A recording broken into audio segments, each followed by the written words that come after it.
So now we're walking out into...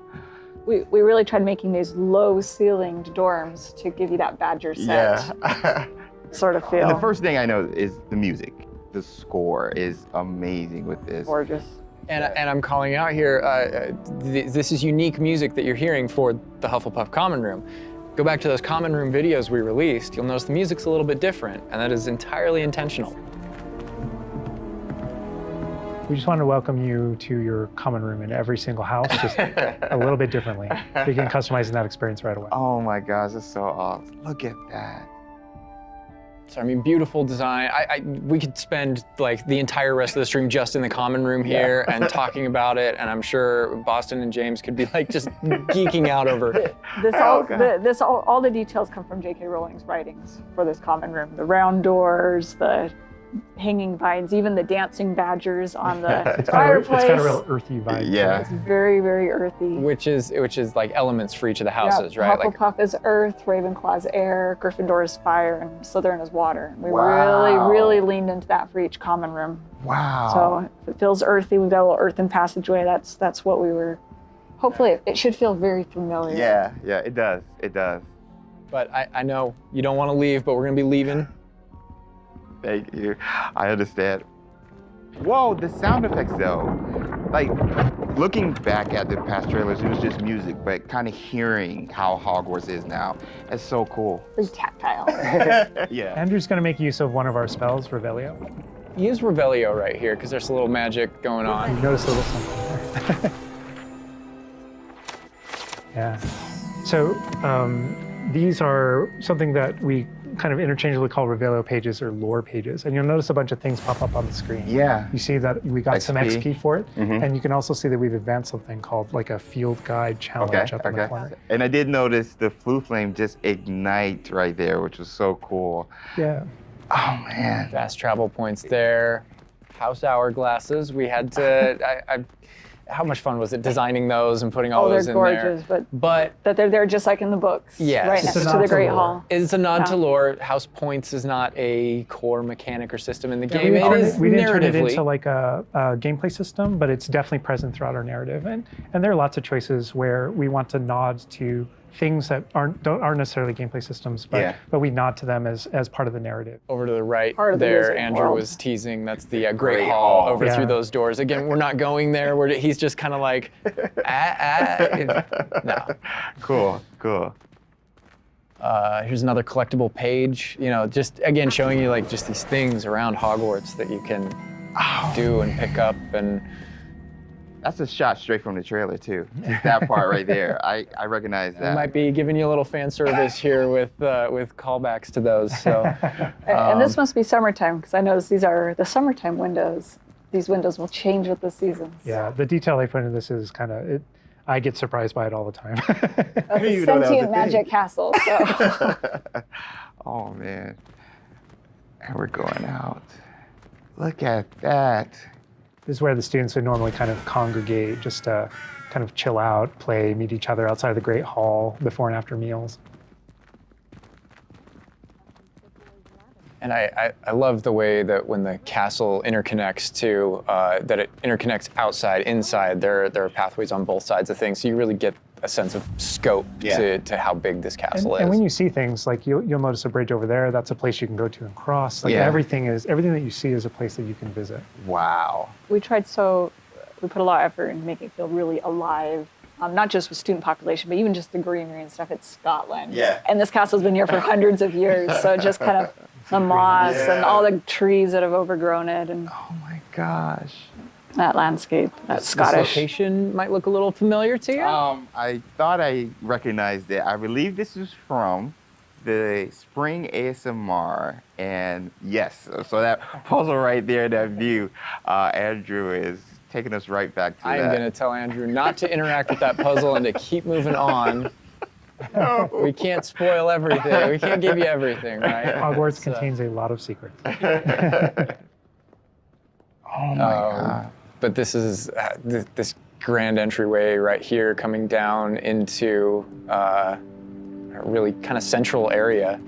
Yeah, we're coming upon the central hall, and we pointed out the greenhouse outside, and we'll notice when we get down there that it's on the right. This is a big hub of the school. Like it's a big castle, but it is designed so you shouldn't get very lost. This is kind of a grand central station. I love that. Each direction, it's green over there, so the greenhouse is over there. Transfiguration courtyard, the library's straight ahead, so it's kind of the hub of a lot of the castle. Even the color, visually, you can just tell, okay, green, green greenhouse. that way. Oh my God. A lot of it'll be subconscious, but it'll help you really learn the castle and feel like you know your way around. That's not to say that it's easy to learn. All of us here still get pretty lost in it on a daily basis. It's a castle. Great point. I love that Andrew's definitely teasing a lot of things here. I'm noticing he's swinging the camera this way and that. Yeah. He's got this grin on his face over there that's just like, yeah, I know what I'm doing. I know what I'm from the reveal trailer. There's that dragon. Oh my God. This is another location where the students will gather, and just kind of chill out. And an opportunity to talk to somebody, get a quest giver here. Is everything all right? Yes, I'm sorry. I'm Nellie, by the way. I'm just so excited that the Daedalian keys are back. The what keys? The Daedalian keys. Surely you've seen them flying about. Rumour is that a former headmistress, Professor Mole, conjured them to protect the contents of certain locked cabinets years ago. Professor Black couldn't be bothered to disenchant the keys, and they appear every few years. You should try to catch one. Why would I do that? Each key will lead you to a locked cabinet somewhere in the castle. If you can manage to get the key into the cabinet lock, not an easy task, you may find a reward.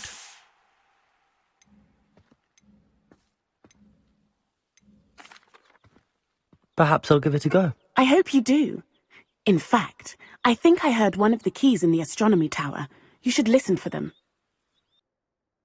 So those kind of side quests are really, it's a cool way to interact with your fellow students, with perhaps other teachers, with, various things like that, as well as teach you some more of the secrets of Hogwarts, I think. There's a little bit of that. Absolutely. Yeah. So the students are a way to kind of like flesh out the school opportunities around it, what we can do. And then those interactions, different interactions with different characters can also offer different choice points for the player. And then some of those things can affect things game-wide. Some of these affect characters' lives, the ending of the game.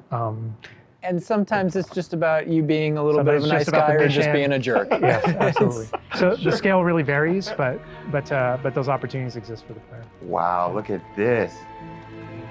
This is the Dada Defense Against the Dark Arts. Tower, which this is one of my favorite locations in the castle. Just visually, you come in here and just the richness of this area is very iconic, very unique to anywhere else in the castle. Somebody else that we can talk to, notably a younger student. Yeah, she looks like a first year or an 11-year-old.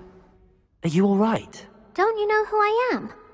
Zenobia Noak, the girl whom everyone at school hates for no reason.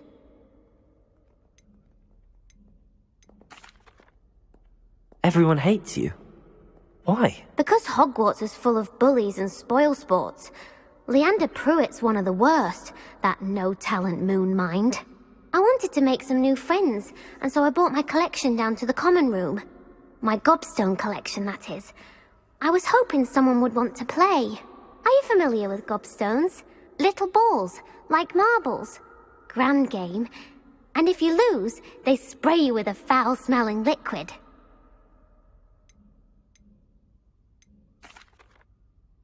I haven't much interest in a game that sprays you with odors. Only if you lose, which I never do. Or at least, not often. People can be so cruel. Just because they're sprayed all over with smelly gobstone spit, it's their own fault for losing. Imelda is one of the worst losers. Everett and Astoria are terrible as well. And now those poor losers have taken my gobstones and hidden them in very high places all over the school.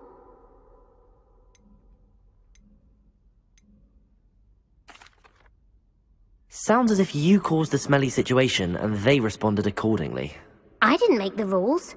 Anyway, I can't work out how to get them back on my own. I don't think I know the necessary spells yet. I need someone Perhaps a selfless and talented 5th year to help me.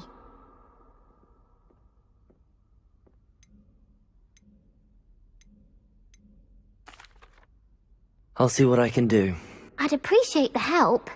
If you do find all of my gobstones, do come and see me again. I'll be back to playing Snake Pit and Jackstone by myself in no time.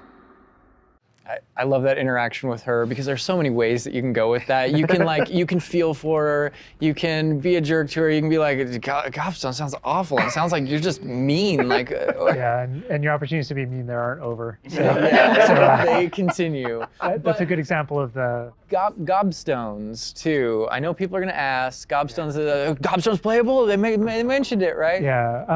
Gobstones is one of the things that is not playable in the game. I know we've had to rip the Band-Aid off on a few things. Honestly, it's it's an amazing thing on the franchise how many things about this like speak to us as fans and that we want to turn into gameplay. And there were calls that we had to make over the course of production of kind of like which things we will and won't include in the bucket, just kind of for the overall Wizard's Chest. Yeah. Those are things that aren't featured. Yeah. They're featured within the world. Right? I'm glad they're mentioned. They're a part of the Wizarding world. Yeah. Every single time there was something that we regretted because we couldn't include it. We also tried to figure out a way to make sure that it was included in the narrative, included in the stories, make sure that there's a way to kind of like acknowledge it, touch it, and make it feel like it's definitely part of the world. And I know here too, we're like, reaction. I was like, we're in the Sophisticated Dark Arts class. I recognize that staircase to the left where we were just at. Andrew was walking by. I also recognize the dragon at the very top. Oh my gosh. Being in a classroom, I think this is a good opportunity to talk about how classes work, because we've gotten a lot of questions about that. Is it a schedule-based system? Is it so tell us how classes work? Yeah, so ultimately decided not to go the sim route. So I think like one of the speculations was, is there time of day and that kind of thing. Like, can I miss class at this time of day? There is a day-night cycle. Yeah, there is a day-night cycle, but everything is very narrative-based, and so there's a big mystery going on in the world. There's something happening in the narrative, and we essentially see it as kind of like chapters in that narrative. Each chapter of which has a set of missions that you can choose between as you're progressing through the game, and classes fit within that structure. So there are mainline things that the players have to do, and then classes also appear on the sides as well as optional things that help you advance your spells. It's absolutely true that classes provide all of your major tools throughout the gameplay, your spells, your major abilities. You get to know the professors. Each one of them has these bespoke kind of events and moments in those missions. And then there are also additional opportunities outside of that through kind of like side classroom missions, essentially, where you can learn additional spells or things that you need in your adventure and also get to know the professors better.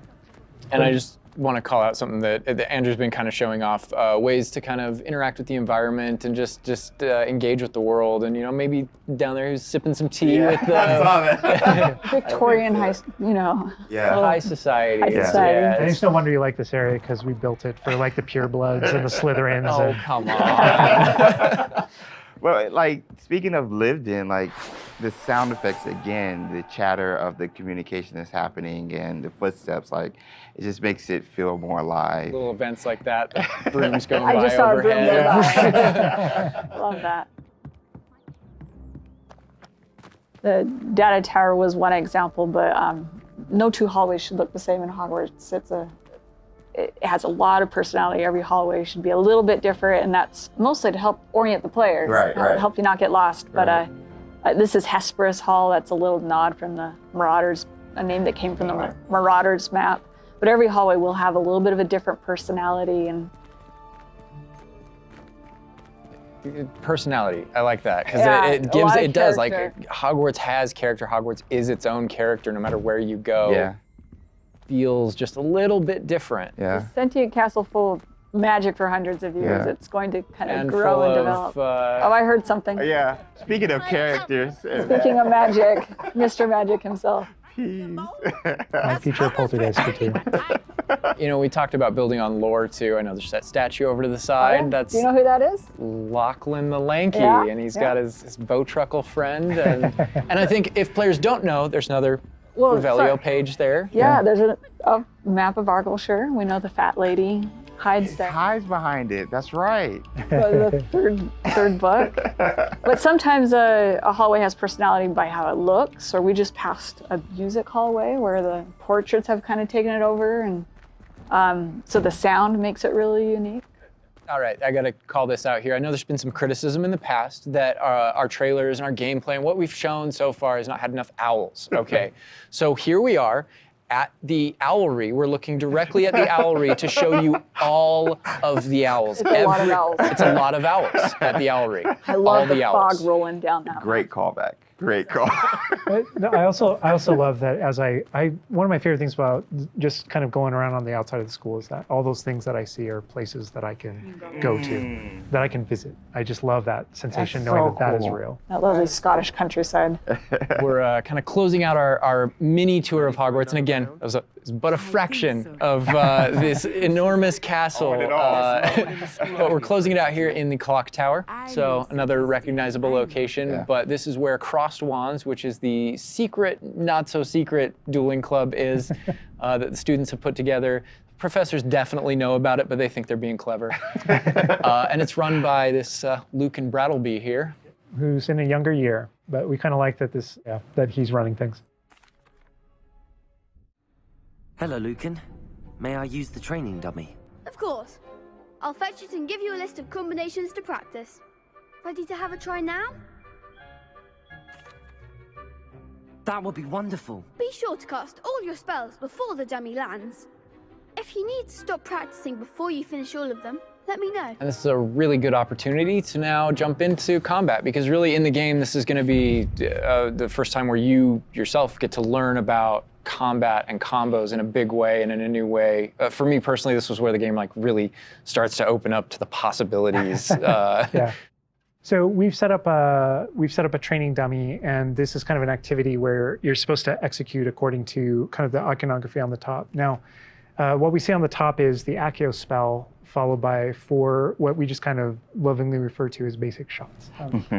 There's certain spells what the wizards kind of use, just kind of fling. Andrew's using one now. And you trigger that by tapping R2 on your controller. So you can see in the corner R2. So if you tap R2, that throws out a basic shot. But that R2 is also your gateway to all of the spells that you might slot. So if you hold R2 instead, you can see how the diamond expands. And if we let go, you see how it contracts. Yeah. And so if you hold it again, it expands. And so when it expands, then all the spells that you slotted while you're holding that button can now be tapped with your face buttons. Awesome. And not only that, but over the course of the game, you can gain additional spell diamonds, up to 4 additional ones, so that you can slot up to 16 spells, pretty much instantly. And then that helped us fulfill the fantasy of in combat, I need to be able to access things very rapidly. Yeah. And so you learn over the course of these events, how to juggle not just the spell casting, but also it reinforces an understanding of another feature of the wheel, which is their cooldowns. So as you're casting spells, just to make sure that you're not just kind of repeatedly using one thing over and over and over again, you can see cooldowns on the spells that he's using on the wheel.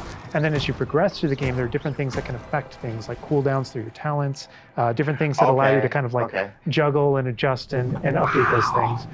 And so if you hold down R2 and you tap the D-pad, it will switch between your other diamonds if you've unlocked them, and that's how you access all those. Oh man, it looks like we're about to get some action over here. Yeah. So this is a great way to kind of learn how to pull things together, So you pull those combos right together. Here. Yeah. Tap, Accio, tap, tap, tap. Awesome. Well done, Andrew. And that's just against the dummy, but I mean... I'd say that's enough practice. You looked good out there. Thank you, Lucan.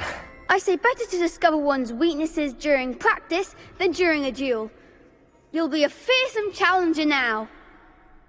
I think now we can take on something a little more challenging. It's going to shoot back. Now let's talk about some more features of the combat system. Hello, Lucan. Is the next round of Crossed Wands all set? Why, yes it is. I've got a great match lined up. Ready for another round? We're on a PS5 dev kit here, so we're going to be able to kind of pause I'm the ready. action Yeah. and talk about what you're seeing on the screen, because there's about to be a lot going on. Okay.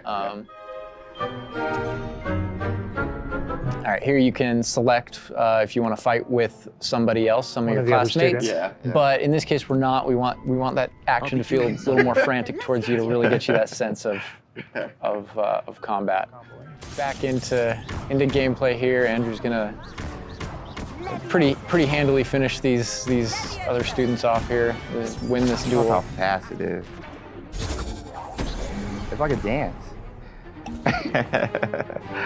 Yeah, we really felt like in the movies, there's almost like a,